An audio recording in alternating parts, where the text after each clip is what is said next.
10ನೇ ತರಗತಿ ಕನ್ನಡ ಪಠ್ಯ ಪೂರಕ ಅಧ್ಯಯನ 4 ವಚನಗಳು ಪ್ರಶ್ನೋತ್ತರ. ಕೊಟ್ಟಿರುವ ಪ್ರಶ್ನೆಗಳಿಗೆ ಉತ್ತರಿಸಿ.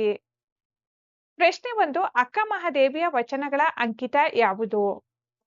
ಉತ್ತರ: ಅಕ್ಕ ಮಹಾದೇವಿಯ ವಚನಗಳ ಅಂಕಿತ ಚನ್ನಮಲ್ಲಿಕಾರ್ಜುನ.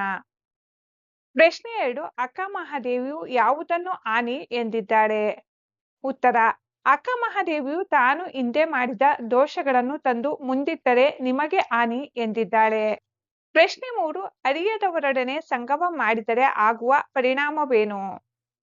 ಉತ್ತರ: ಅರಿಯದವರೊಡನೆ ಸಂಗಮ ಮಾಡಿದರೆ ಕಲ್ಲು ಒಡೆದು ಕಿಡಿಯ ತೆಗೆದುಕೊಂಡಂತೆ ಆಗುತ್ತದೆ.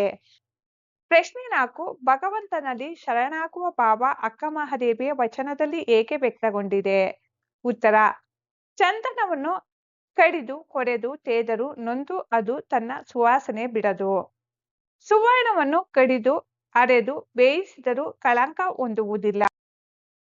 ಕಬ್ಬನ್ನು ಸಂದು ಸಂದು ಕಡಿದು ಗಾಣದಲ್ಲಿಟ್ಟು ಅರೆದು ಪಾಕ ಮಾಡಿ ಅದು ಸಕ್ಕರೆಯಾದ ಮೇಲೆ ತಾನು ನೊಂದ ಕಾರಣ ಸಿಹಿ ಬಿಡುವುದಿಲ್ಲ.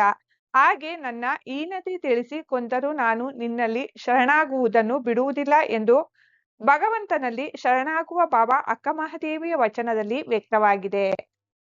ಪ್ರಶ್ನೆ 5. ಜ್ಞಾನಿ ಅಜ್ಞಾನಿಗಳ ಸಂಘದ ಬಗೆಗಿನ ಅಕ್ಕ ಮಹಾದೇವಿಯ ಅಭಿಪ್ರಾಯವೇನು?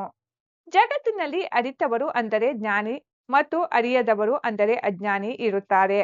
ಅರಿಯದವರೊಡನೆ ಸಂಗಮ ಮಾಡಿದರೆ ಕಲ್ಲನ್ನು ಒಡೆದು ಬೆಂಕಿಯನ್ನು ಪಡೆದಂತೆ ಅಪ್ರಯೋಜನಕಾರಿಯಾಗುತ್ತದೆ. ಅರಿತವರೊಡನೆ ಸಂಗಮ ಮಾಡಿದರೆ ಮೊಸರನ್ನು ಕಡೆದು ಬೆಣ್ಣೆಯನ್ನು ಪಡೆದಂತೆ ಪ್ರಯೋಜನಕಾರಿಯಾಗುತ್ತದೆ.